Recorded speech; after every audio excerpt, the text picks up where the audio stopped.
Hello folks, how we doing? Mr. Carter here, ready to help you with the Unit 3 test, which we'll be having in the next few days. So anyway, this should help you with that.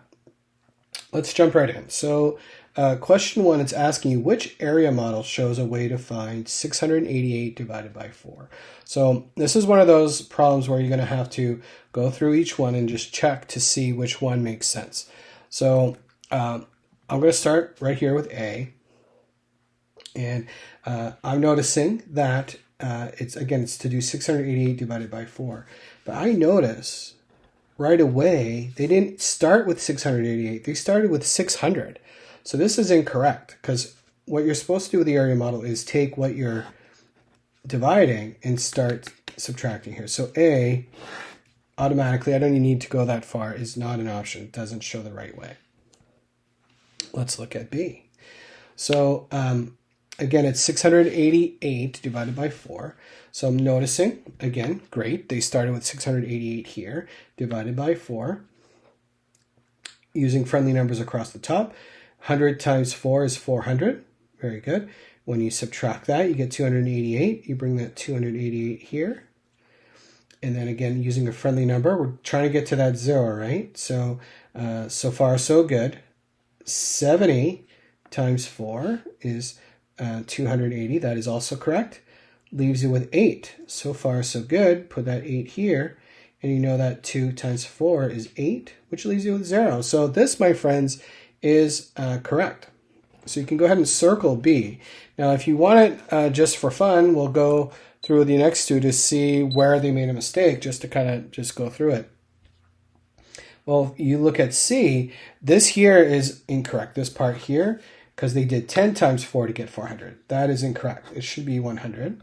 So this is not good.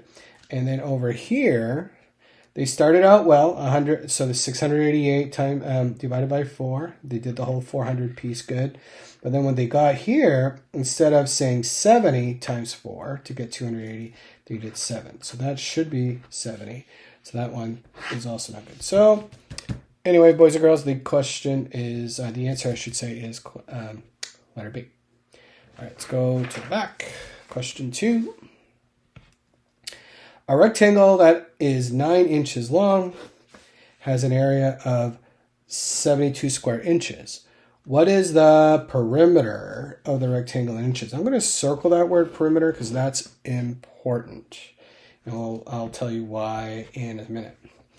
All right, so for this one, I drew a picture of our rectangle, and I have the formula here. So here's our rectangle with an area of 72, and one side is 9. Now, the formula for an area is area equals length times width, if you remember from our lesson. So I'm just going to plug these numbers into our formula. So I'm going to say 70, so area is 72, so I'm going to say 72 equals something, because we don't know the length, times 9. Okay? So again, we don't know this side, so we got to do that. So what we know now is what times 9 is 72? Well, I know that 8 times 9 equals 72. So that means this side is 8. Common 4th grade mistake is to just say the answer is 8. But looking back at the problem, they weren't asking for the length of the other side, of the missing side. They were asking what is the perimeter. So we had to take a second step. And again, perimeter is, if you remember, the perimeter is all the way, the lengths of all the sides added together, right? So what you're going to do is you're going to take this rectangle, and again, since I know that this side is 9, this side has to be 9, and this side is 8, so this side has to be 8. So we're going to go 9 plus 9 plus 8 plus 8. 9 and 9 is 18. 8 and 8 is 16. So when I add that together, okay, so I get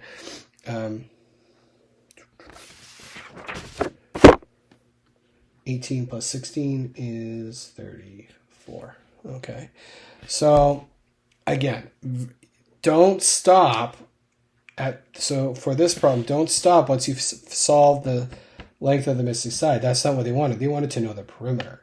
So you have to take that second step and add all the sides, right? So come back in here. And I'm going to write a nice solution, a sentence.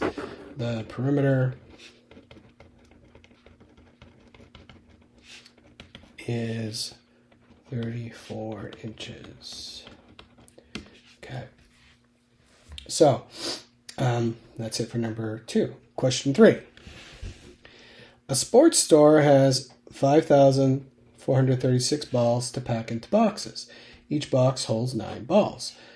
Which equations can be used to find the number of boxes? And I'm going to put this in quotes. Number of boxes the sports store can pack. Choose all the correct answers. So it's one of those choose alls. So you got to go through all the options and choose which ones are correct. Okay. So here's a little trick for this one. Every time I see an empty square, every time I see an empty square, I'm going to say the words number of boxes because that's what this square represents. Okay. So let's look. I'll do one for an example. So 9 times the number of boxes equals 5,436. So again, let's think about that. So if there's 9 balls times the number of boxes, we should get 5,436. So that does make sense. So go ahead and color that one in.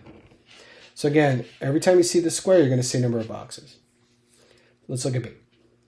5,436 equals the number of boxes divided by 9. See what I did there? Again, number of boxes divided by 9. So let's think about that. If we took the number of boxes and divided that by 9, would that equal 5,436? It would not. So that one doesn't quite make sense. Sorry, I'm getting fuzzy here. Let me zoom in. So again, this one does not make sense. Okay. Let's look at C. 9, again, divided by the number of boxes equals 5,436. Well, again, that's just like B, but just kind of flip-flopped, right? They just put these two things on this side. So this one also doesn't make sense. Yeah, because if you took the 9 and divided the number of boxes you have, you would not get 5,000. All right, let's look at D. The number of boxes equals 5,436 divided by 9. Well, yeah, that might make sense because, yeah, if you read the problem again, they're taking 5,436 balls and they're dividing them by 9 balls per box. So, yeah, go ahead and color that one in. This one is correct. All right, last one. Again, number of boxes equals 5,436 times 9. No, that would be a lot, and that would not make sense. So we're going to cross that one out. So again, for this one, again, using the squares and replacing it with number of boxes, I find is the most helpful. All right, question 4. Find 27 times 83. Show your work. That's pretty straightforward. I'm going to do partial quotients for this. Not partial quotients, Mr. Carter. Partial products or multiplying. Sorry about that. So I set it up already. 27 times 83. So we're going to go 3 times 7 is 21. Okay. 3 times 20 is 60. Now 80 times 7 is 560. And I'm going to be careful here to make sure that my tens place is in the tens place and my hundreds is over here. And then the last one is 80 times 20, and 8 times 2 is 16.